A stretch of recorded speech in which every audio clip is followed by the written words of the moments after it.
Students, आज मैं class 7 के लिए इंटीजर्स की टॉपिक लेकर आया हूँ। जैसा कि आप जानते हैं, इंटीजर्स मैंने जो पहले ग्रुप बनाया था उसमें आपको डिफिनीशंस दिए थे याद करने के लिए।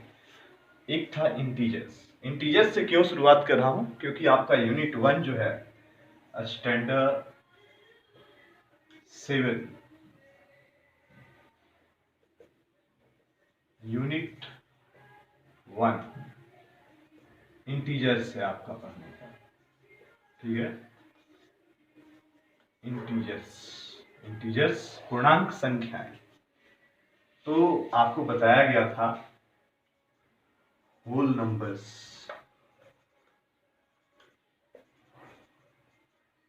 And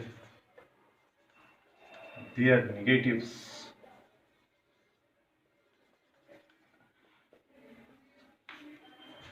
are called integers. Whole numbers और उनके नेगेटिव्स इंटीजर कहलाते हैं अगर एक साथ मिल जाए, ग्रुप बनाए। फॉर एग्जाम्पल,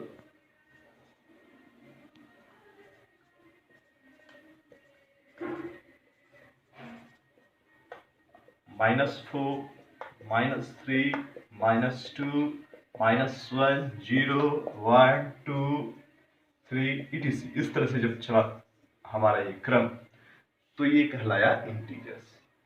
याद रखें, -4 से जो छोटे होते हैं -5, -6, वो भी इंटीजर्स होते हैं। आपको एग्जाम्पल के रूप में ये दिखलाया गया है। तो हम लोग जब ये पढ़ेंगे यूनिट, तो इसमें हमको इंटीजर्स का एडिशन, सब्ट्रैक्शन, मल्टीप्लिकेशन और डिवीजन पढ़ना होगा। सबसे पहले addition of integers and subtraction of integers के बारे में हमें जानकारी लेनी है। तो कुछ जो बेसिक चीजें हैं वो बताने जरूरी है। अगर वो नहीं आपको समझ में आएगा तो फिर दिक्कत होगी। इसलिए पहले बेसिक चीजें आपको बतानी है।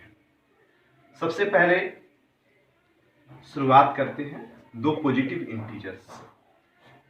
3 और 1 मान लीजिए आपका पॉजिटिव इंटीजर है। इसको जोड़ने पे क्या आएगा?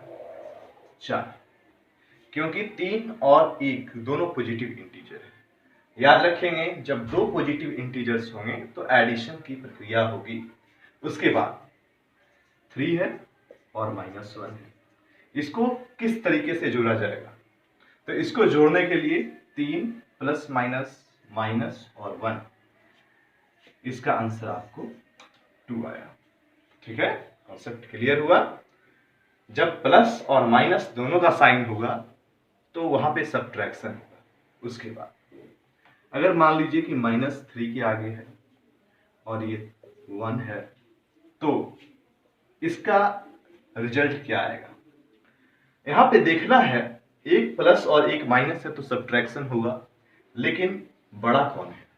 अमूमन 1 और 3 में बड़ा कौन होता है? 3 बड़ा होता है, लेकिन 3 के आगे जब निगेटिव साइन होगा तो उस स्थिति में हमारा आंसर भी निगेटिव होगा।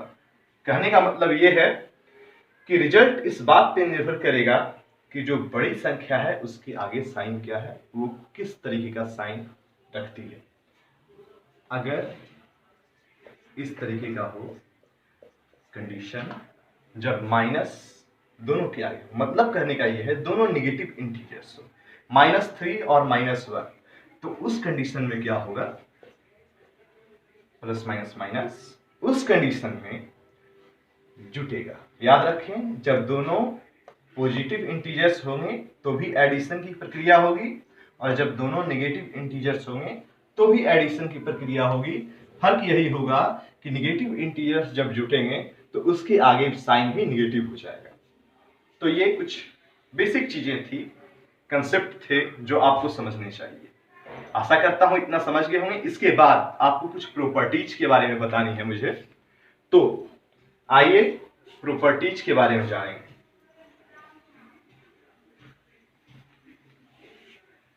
Life is not a bed of roses. जैसा कि आप लोग जानते हैं, जिंदगी फूलों की सेज नहीं है। ये लॉकडाउन भी हमें बहुत कुछ सिखाता है। जॉब चैलेंजिंग है, इसे फेस करना चैलेंजिंग है, लेकिन कोई भी चीज अगर हमारे जीवन में घट रही है तो उसका भी एक अपना ही महत्व है। ये हम पर निर्भर करता है कि हम उसे पॉजिटिव लेते हैं या निगेटिव लेते हैं। तो इसी बात के साथ सीखते हैं properties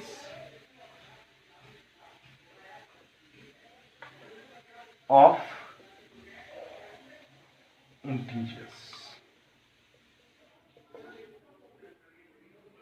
when two integers are given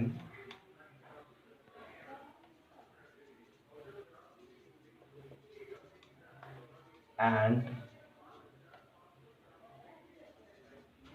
we have to add them। जब दो इंटीजर दिए हुए हों और हमको उन्हें जोड़ना है तो किस प्रॉपर्टी का सामना करना होता है? कौन कौन से इसके प्रॉपर्टीज होते हैं? पहला,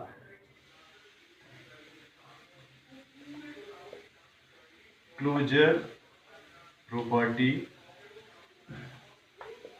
of addition. Closure property of addition,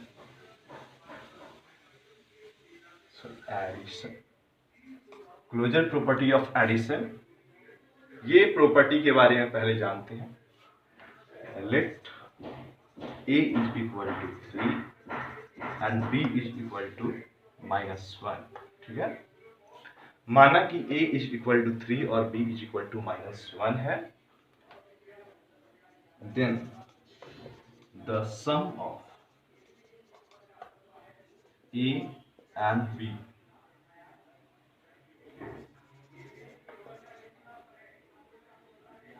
आइए निकालते हैं। ए और बी को जोड़ने पे क्या आएगा? 3 plus minus 3 plus minus 1 is equal to 2। यहां पर देखा जा सकता है कि 3 भी एक इंटीजर है और -1 भी एक इंटीजर है। तो क्लोजर प्रॉपर्टी ये बतलाती है कि दो संख्याएं अगर इंटीजर हों तो उनको जोड़ने पर जो तीसरी संख्या आती है वो भी इंटीजर होती है। 3 और -1 को जब हम जोड़े तो 2 आया। 2 भी एक इंटीजर है। ये क्लोजर प्रॉपर्टी ऑफ एडिशन था बच्चों, इसे देख लिया गया। Here a is equal to 3 and b is equal to -1 are integers, then the sum of both is also an integer। ये पहली प्रॉपर्टी हो गई। ठीक है, इसे ध्यान से देख ले। उसके बाद जो दूसरी प्रॉपर्टी आती है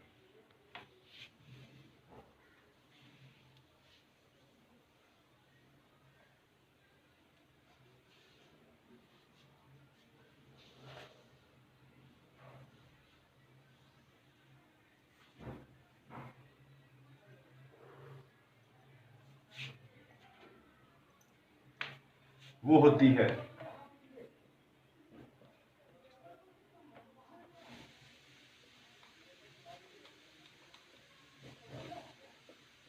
commutative property of addition. Commutative property of addition क्या दिखलाती है? a plus B is equal to B plus A. अगर दो इंटीजर्स दिए हुए हों तो दोनों को जोड़ा जाएगा और दोनों का क्रम बदल के भी जोड़ा जाएगा, तो जो रिजल्ट आएगा दोनों बराबर होगा।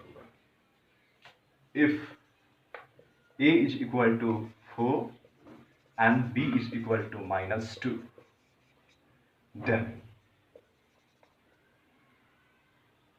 4 plus minus two plus 4 -2 plus 4 2 is equal to 2। इसका मतलब ये है कि commutative property of addition integers का सपोर्ट करता है। ये दोनों तरफ इक्वल आ रहा है, इसका मतलब this is true that commutative property of addition exist. Okay, ये तो दूसरा था कंडीशन। तीसरा कंडीशन आपको मैं दिखला रहा हूं।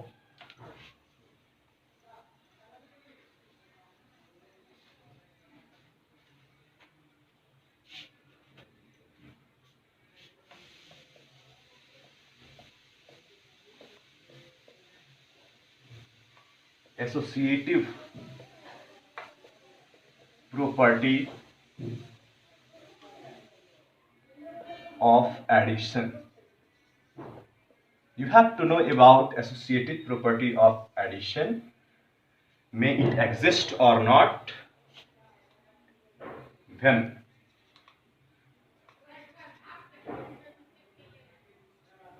A is equal to 4, B is equal to -3, C is equal to 2। इस तरीके का है। मैंने माना कि A is equal to 4, B is equal to -3 और C is equal to 2 है, तो A plus in the bracket B plus C and is equal to A plus B in the bracket plus C। A का value, B का value, C का value रखकर देखेंगे कि क्या दोनों तरफ हमारा रिजल्टेंट बराबर आता है या नहीं। 4 plus -3 plus 2 is equal to 4 plus -3